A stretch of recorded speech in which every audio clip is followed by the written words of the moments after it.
Hello दोस्तों, आप सभी लोगों का स्वागत है आपके अपने चैनल जल विद्या पे।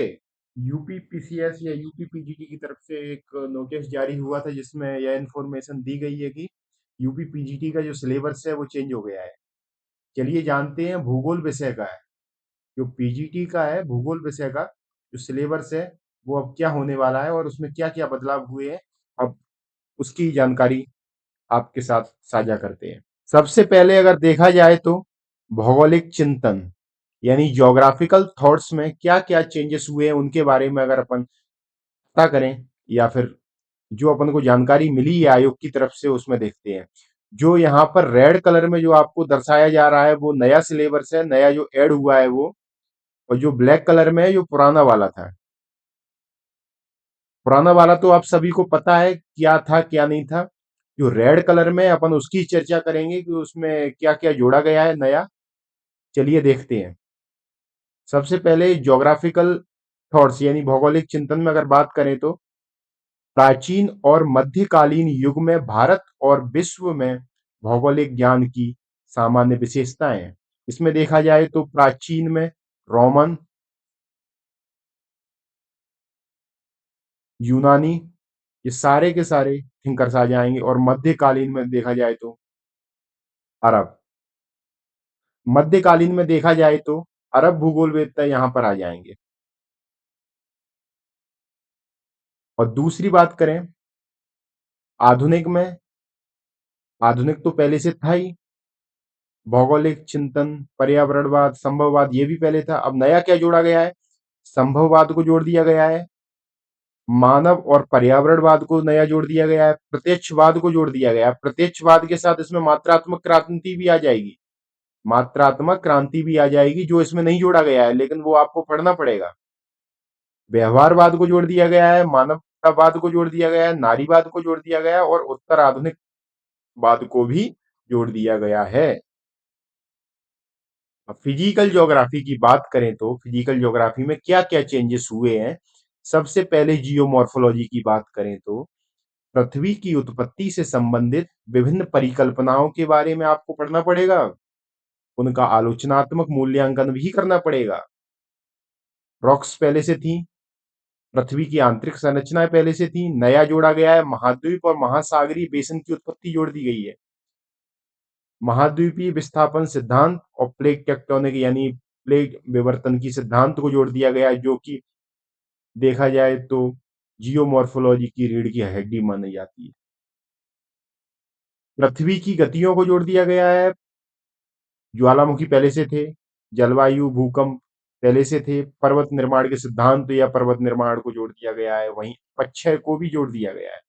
और बकाया देखा जाए तो भूमिगत जल, सागरी जल, हिमनद, पवन, निक्षेपण और अपरदन से निर्मित स्थल आकृतियां ये पुरानी थी, ये आपको पढ़ना ही है। क्लाइमेटोलॉजी में क्या क्या जोड़ा गया है, संरचना और बनावट। देखा जाए तो संरचना और बनावट को संगठन भी बोलते हैं, उसका नाम बनावट कर दिया है, ठीक है। इसके साथ साथ वायु राशियां और वाताग्र के बारे में अब आपको पढ़ना पड़ेगा। स्थानीय पवनों के बारे में आपको जानकारी लेनी पड़ेगी या पढ़ना पड़ेगा। जलवायु परिवर्तन, वैश्विक तापमान और ग्रीन हाउस प्रभाव, ये यहाँ पर पूरी तरीके से नया जोड़ दिया गया है। जलवायु के प्रकार की बात करें तो पहले इसमें सीधा सीधा नाम दिया गया था कोपेन और थानथ्वेट, लेकिन अब नाम हटा दिए गए, केवल लिखा गया है विश्व के जलवायु प्रकार। यहाँ पर आपको कोपेन भी पढ़ना पड़ेगा, थानथ्वेट भी पढ़ना पड़ेगा, त्रिवार्था भी पढ़ना पड़ेगा, तीनों को ही पढ़ना पड़ेगा। समुद्र विज्ञान में देखें तो क्या क्या इन्होंने नया बदलाव किया है इसमें या कौन कौन से टॉपिकों को जोड़ा गया है। सबसे पहले तो समुद्र की तली की बनावट, घनत्व, तरंग, सुनामी, समुद्री संसाधन को भी जोड़ दिया गया है। पहले जो ओशियनग्राफी का सिलेबस काफी कम हुआ करता था, अब उसको बढ़ा दिया गया है। जैव मंडल या बायोजोग्राफी या इसको एनवायरमेंट की भी बोलते हैं। तो इसमें अर्थ, अवधारणा, पारिस्थितिकी, पादप और जंतु, समुदाय तथा उनका वितरण, ये काफी बड़ा कर दिया गया है।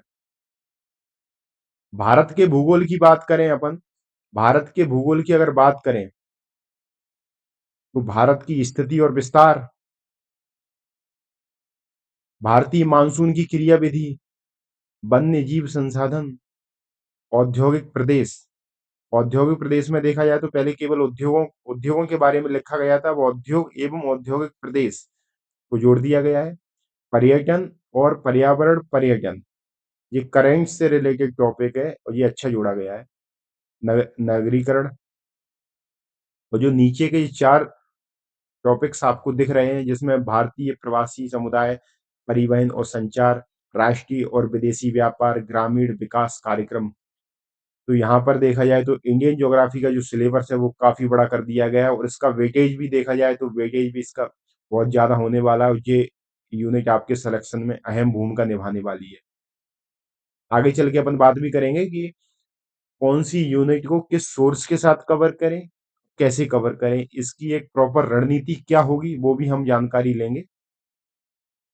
मानव भूगोल, ह्यूमन ज्योग्राफी में, पहले ह्यूमन ज्योग्राफी में नियतिवाद, संभववाद, नवनिश्चयवाद, मानव और पर्यावरण के बीच संबंध, यही दो टॉपिक जोड़े थे जो कि 3 से 4 पेजों में यहाँ अपन कवर कर सकते थे, लेकिन अब इसमें काफी हद तक बदलाव कर दिए गए हैं। जैसे सबसे पहले तो मानव भूगोल की अवधारणा, तत्व, कार्य क्षेत्र।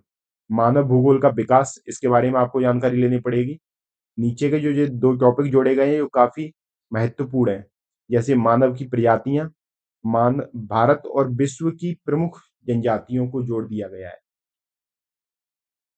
संसाधन भूगोल की अगर बात करें अगली यूनिट में, तो संसाधन भूगोल का पहले जो नाम था पुराने सिलेबस में वो था आर्थिक भूगोल। आर्थिक भूगोल, अब इसका नाम परिवर्तन करके संसाधन भूगोल कर दिया गया है। इसमें क्या क्या जोड़ा गया है?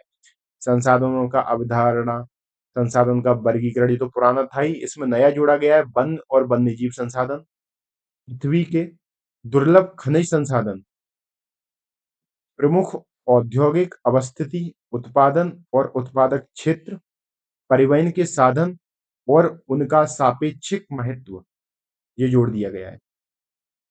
पहले जो आर्थिक भूगोल की यूनिट थी वो पहले से ही ज्यादा थी, लेकिन अब इसमें ये टॉपिक जोड़ दिए गए हैं नए, तो इसके और ज्यादा वेटेज बढ़ जाएगा, इसमें आपको और ज्यादा मेहनत करनी पड़ेगी, क्योंकि यहाँ से पहले भी क्वेश्चन बनते थे और आज भी क्वेश्चन बनेंगे।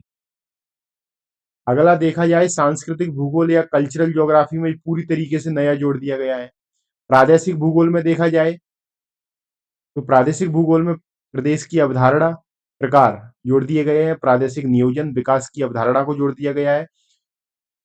प्रादेशिक संतुलन, कारण और नियोजन, भूस्खलन, यहाँ भारत का भी कुछ पार्ट को जोड़ा गया है। भारत के में जैसे बाढ़, सूखा, भूस्खलन, भूकंप, संभावित क्षेत्र और आपदा प्रबंधन। मानचित्र कला या कार्टोग्राफी को देखा जाए तो कार्टोग्राफी का जो ये यूनिट है वो पूरी तरीके से नई जोड़ी दी गई है। आपको यहाँ पर पूरी तरीके से मेहनत की जरूरत है, क्योंकि ये पहले पीजीटी के जो ओल्ड सिलेबस है यानी पुराने सिलेबस में ये नहीं था, ये नया सिलेबस में जोड़ दिया गया है। और यहाँ पर जो मानचित्र कला के बारे में पूरा का पूरा जो टॉपिक दिए गए हैं वो net KRF assistant professor level तक के दिए गए हैं, और यहाँ आपको मेहनत करने की बहुत ज्यादा जरूरत पड़ेगी। और मैं आपको बताऊंगा कि इस टॉपिक को कहाँ से कवर कर सकते हैं अपन। आप पढ़ लीजिए, क्योंकि ये पूरा का पूरा जो यूनिट है मानचित्र कला की ये नई जोड़ी गई है। यहाँ आपके सामने जीआईएस जीपीएस का भी पोर्शन है, स्टैटिक्स का भी पोर्शन जोड़ दिया गया है, मैपिंग यानी मानचित्र प्रक्षेप का भी जो है वो टॉपिक जोड़ दिए गए हैं। अब देखते हैं अपन महत्वपूर्ण 4 बातें क्या हैं, या 3 बातें क्या है। जो ये नया सिलेबस है इसकी तैयारी कैसे करें, कहाँ से करें, और हमारी एक प्रॉपर रणनीति क्या होनी चाहिए जिससे अपन सिलेक्शन ले सकें। तो आपके ये 4 ही सवाल होंगे कि हमारी तैयारी हम कैसे करें, कहाँ से करें, प्रॉपर रणनीति क्या हो। तो इसके बारे में आपको अगली वीडियो में हम पूरा का पूरा बताएँगे कि इस पूरे सिलेबस को कवर करने के लिए इसके सोर्स क्या हो सकते हैं, पीवाईक्यूज़ कैसे लगाएँ, कहाँ से लगाएँ, एमसीक्यू कैसे लगाएँ, कहाँ से लगाएँ। इसकी पूरी की पूरी रणनीति पे चर्चा हम अगले वीडियो में करेंगे। चलिए दोस्तों, इसी के साथ हम विदा लेते हैं और आप हमारे साथ जुड़े रहिए, हमारे चैनल को सब्सक्राइब कीजिए, लाइक कीजिए और शेयर कीजिए। धन्यवाद।